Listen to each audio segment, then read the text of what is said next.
Set, putar tangan kanan. Sador. Yang nggak apa-apa.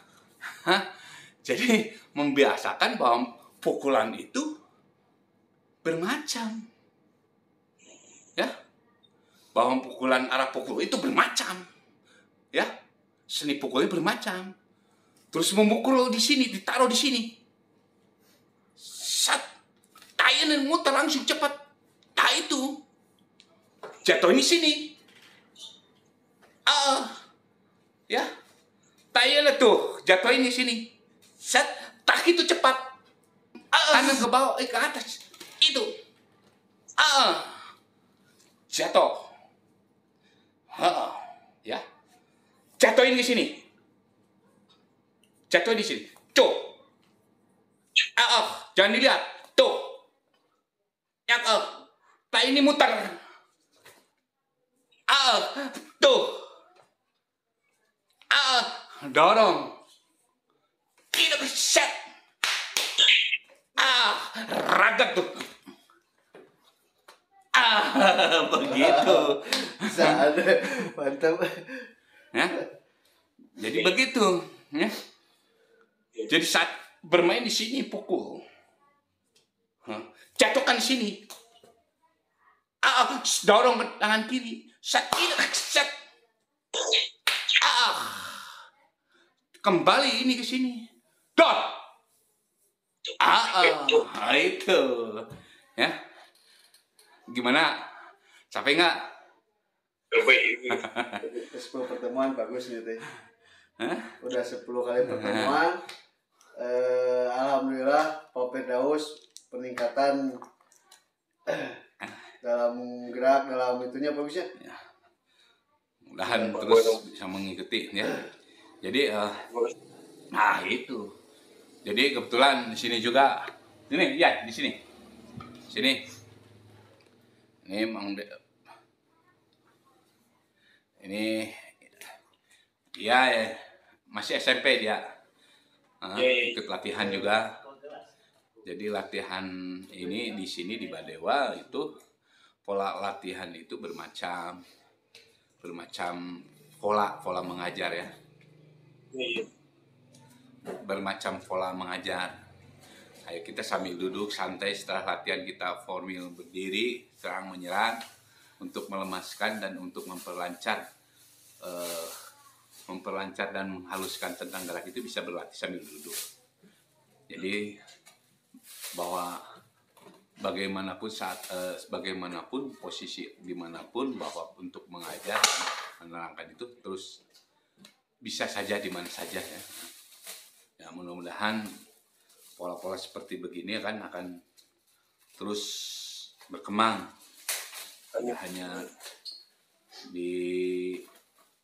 Tidak hanya dengan di lapangan atau di mana, ternyata sambil duduk di rumah santai, posisi tempatnya pun sedikit kita bisa mengajarkan tentang ini.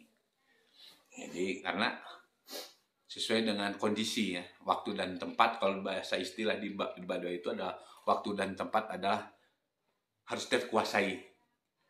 Artinya bahwa luas maupun sempit untuk mempraktekkan bela diri itu harus bisa saja gimana ya. Mungkin istirahat dulu Pak Firdaus, silakan. Ada yang ingin tanyakan, silakan tanyakan. Ya, barangkali apa yang bagaimana, gerak bagaimana ya, silakan aja. Barangkali kalau ada yang ingin ditanyakan.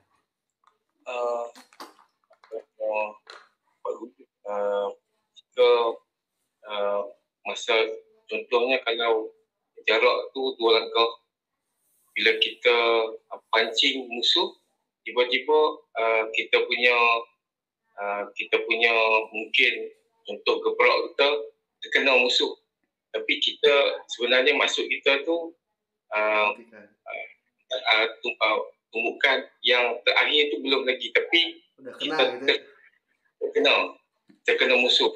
Jadi mungkin musuh tertepis. Jadi maksudnya kita tidak mempedulikan itu, kita teruskan lagi kita punya pancingan sampai kita tumbuk musuh kena. Adakah hal macam tu guru falsafah? Jadi misalnya gini, kalau misalnya tuh kita keprak tuh kena terus ketangkis gitu, apakah dipedulikan atau kita membuat lagi gitu? Dipedulikan saja. Tetap Kita peduli. buat lagi itu. Jadi kalau memang kita kena, makanya kan tadi dianjurkan bahwa pukulan dan tendangan itu adalah 1-2. Oh. 1-2 itu. Simultan. Jadi walaupun kita tidak memikirkan apakah itu akan tertakis atau tidak jangan pusing. Karena kita ada lagi gerakan-gerakan selanjutnya. Makanya kalau ini saat kita begitu tertepis, makanya kan kaki itu yang harus dicepatkan. Makanya tadi 1-2 itu bahwa keprakan sama tendangan harus cepat. Seperti tadi yang diterangkan oleh Mang Denny, Mang. Seperti ini yang Mang Denny terangkan. Saat ini yang harus cepat, walaupun saya ngeprak dulu. Ke atas. Ya, ngeprak dulu pelan aja dulu. Ini tertakis, anggap aja tertakis, ya. Tapi ini kan ada yang lebih cepat. Itu. Paham. Jadi kita mau tertakis atau mau tidak pusing. Karena ada gerakan-gerakan selanjutnya. Makanya di sini yang harus betul bahwa keprakan dan pukulan. Seperti tadi pukulan. Mukul. Tertakis. Anggap aja kita tertakis aja. Tertahan atau tertangkap. Tapi itu kan nah ini. Aneh saja ini tidak kena. Setelah tertakis, tidak kena. Tertakis, ditendang tidak kena. Tapi kan ini ada yang ini. Ada selanjutnya. Makanya bahwa prinsip dari kita itu adalah kita tidak memikirkan gerak orang lain. Silakan orang lain yang memikirkan tentang gerak kita. Karena dengan kita berpikir tentang gerak orang lain berarti bahwa kita sudah kalah 1 langkah oleh mereka. Paham. Jadi kita tidak memikirkan gerak orang lain. Apakah mereka mau menendang atau mereka mau memukul, kita tidak pusing. Tapi bagaimana kita memutuskan pemikiran gerak-gerakan mereka saat mereka mau menendang, saat saya mau menendang atau memukul, bagi Mang Denny tidak jadi masalah karena Mang Denny akan membuat gerakan supaya saya terganggu. Itu. Jadi dimatikan dulu niat kita aja, niat khususnya dimatikan. Setelah kita terganggu atau ini, baru kita leluasa untuk masuk. Paham. Jadi Paham, Pak. dengan satu syarat bahwa kita tidak boleh memikirkan tentang gerak orang lain. Karena dengan berpikir kita bahwa tentang gerak orang lain berarti kita sudah kalah 1 langkah. Karena kita akan apakah ini mau nendang atau apakah ini memukul. Sementara kita tidak tahu. Maka dimatikan, jangan tidak berpikir untuk itu. Gitu. Biarkan mereka yang berpikir tentang gerak kita. Paham. Setelah latihan, saya akan bermainkan tali juga, Mang. Ayo tali kemarin tali di sini. Kemarin yang tali ini memang yang panjang. Oh, di rumah. Iya ada di sini. Nah, reaksi ini memang kita harus ketemu sih secara detail, kita mungkin tidak bisa merasakan daya reaksi ditaruh di sini.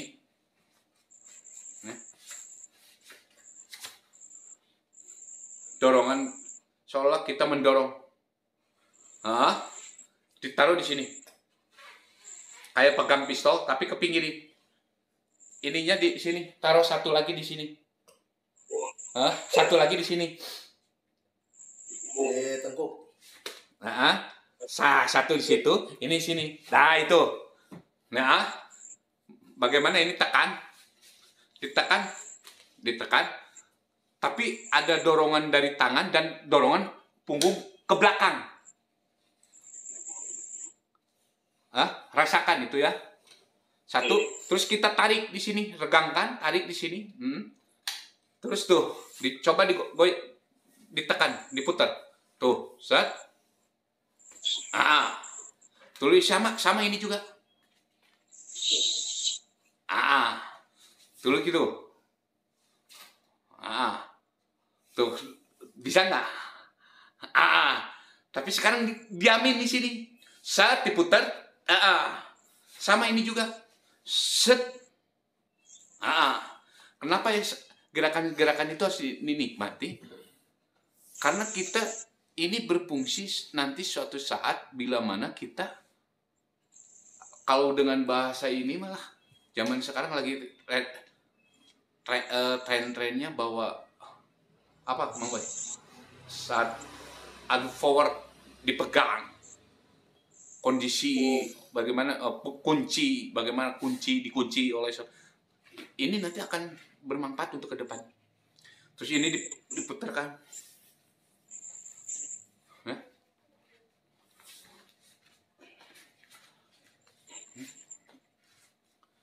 Nanti mungkinlah akan saya terangkan berbagai macam gerakan-gerakan yang nanti harus dinikmati, sama dengan seperti tali yang tadi nanti dibentang karet ya.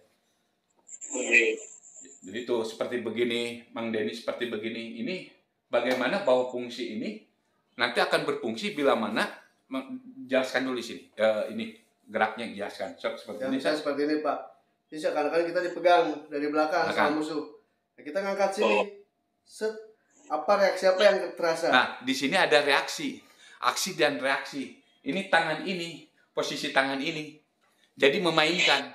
Di mana saat kita keras, semu, dengan bahasa istilah di sini di Badewa adalah semu, yaitu tidak keras dan tidak lemas. Yang nanti akan memainkan, mempengaruhi tentang pola bermain antara forward orang lain. Seperti ini. Ini seperti ini. Ulang-ulang gerakan tadi seperti itu. Set. Nah, terus itu mainkan, set, sama seperti saya di sini dipegang oleh Mang Denny, fungsinya pegang, tuh, lagi Mang, cek, tuh, memainkan. Ini seperti tali tadi. Jadi saat mereka akan mendekap saya, menangkap saya, cek, tuh. Reaksi ini akan memainkan yang seperti tadi. Seperti tali itu.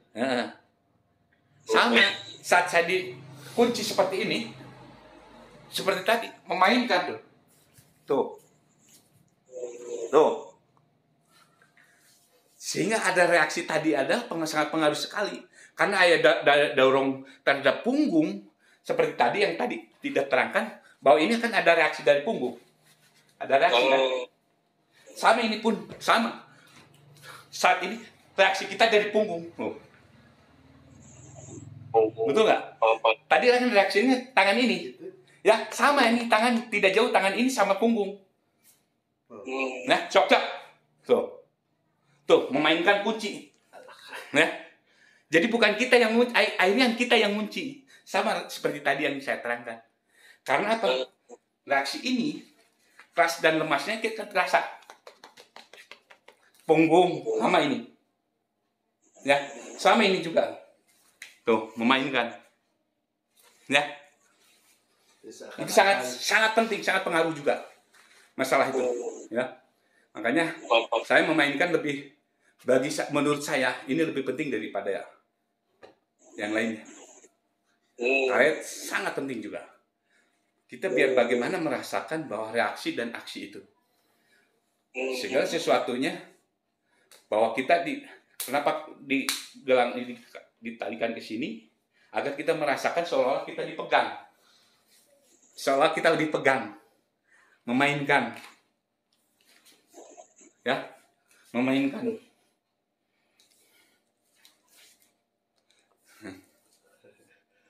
Ya.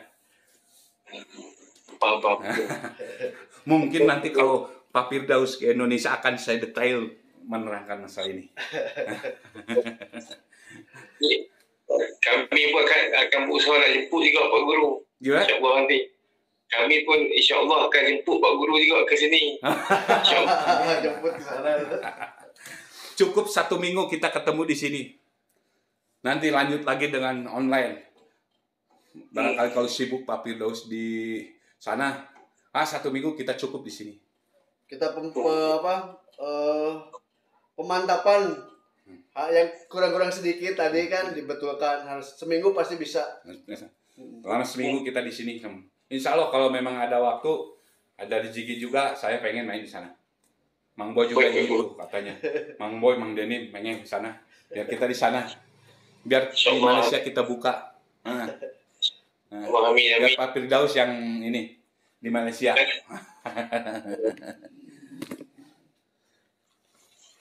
Gitu Pak Firdaus. Jadi sangat sangat berfungsi sekali sebenarnya ya. Kenapa saya mengadakan seperti itu, merefleksikan? Karena apa? Ini ibarat seolah-olah kita itu kayak tadi sama orang ditekap. Bagaimana bahwa dorongan punggung kita terhadap musuh, daya tekan kita ini ditekan, sama seperti ini tadi. Ditekan. Sama seperti saya tadi, Mang Deddy, lain ini tadi, yang baru saya. Seperti saya dipegang ini. Tidak jauh sifatnya. Memainkan. Semakin, kenapa? Yang sangat penting itu di sini ada gerak yang semu. Artinya gerak semu itu adalah dimana bahwa kita bisa terbawa keras dan kita bisa terbawa lemas sesuai dengan kondisi kita dan kondisi musuh juga. Sehingga kita tidak keras terus, tidak lemas terus. Jadi mengikuti kondisi kita. Posisi kita untuk menang, posisi kita diserang dengan keras, terus kita posisinya memang betul-betul kondisi kalah, power, tekan Mang, kalah, tapi kita memainkan dengan lemas. Nah, jadi sesuai dengan keinginan. Mereka keras, cek keras, lawan dulu seketika untuk menjadi keras dulu, tapi kita lemas lagi nanti, karena mereka akan terbawa pancingan tenaganya terbawa oleh kita. Tapi mereka keras, kita lemas Bang. Mang Deddy lemas, kita yang harus keras, tapi memberikan kaku terhadap mereka untuk supaya tidak bergerak. Nah, sehingga mereka kaku bahwa betul-betul tidak bisa benar, tidak bisa bergerak. Itu. Jadi kita sesuai.